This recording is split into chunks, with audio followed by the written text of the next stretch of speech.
Hi everyone, my name is Julie Sebi. I write the Analytics Corner blog that focuses on data engineering, analytics, and visualization with Alteryx and Spotfire. You can find my site at the URL shown on the screen. A user reached out to me recently for help with labels on feature layers in a map chart. At first I thought he wasn't seeing the label, which is a very common problem and easy to fix, but actually he wanted to position the labels. And it used to be the case that you could only move labels in scatter plots, but Spotfire has added in the ability to relocate labels in map chart feature layers now as well. Because it's not as easy as a right click, I'm going to cover all of the steps required. Now first and foremost, the feature I'm going to show you applies only to feature layers. If you want to be able to move labels for markers, I recommend going into the Tibco Ideas portal and upvoting that idea. I have linked to it in my blog post.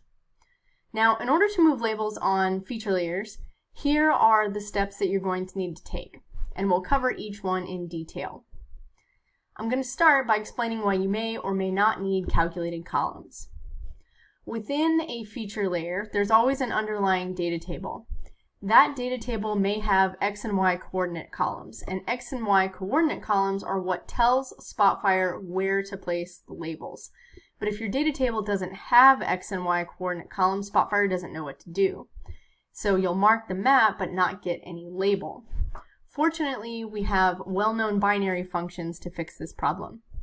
Now in the map that I have on the screen, I've already created these columns, and so if I mark the map, I get my labels. And let me show you those columns that I'm talking about.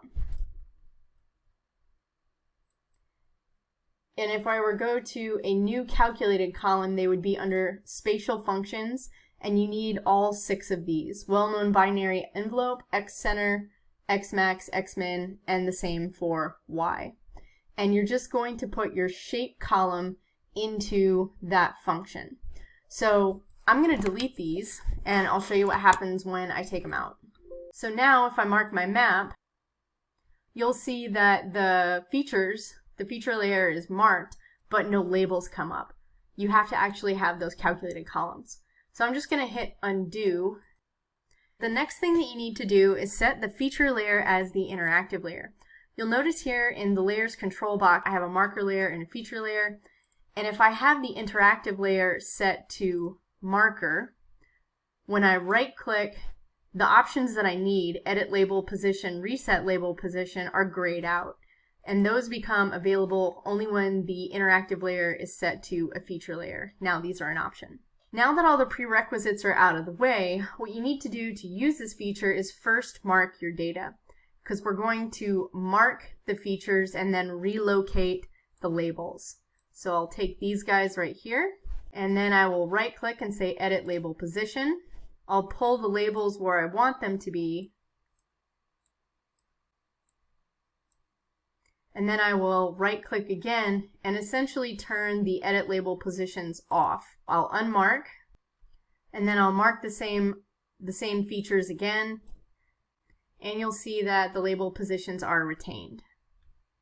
I didn't quite grab exactly the same as I did last time, but these guys are over here where I drugged them in my previous example. And that is all you need to know in order to position feature layer labels.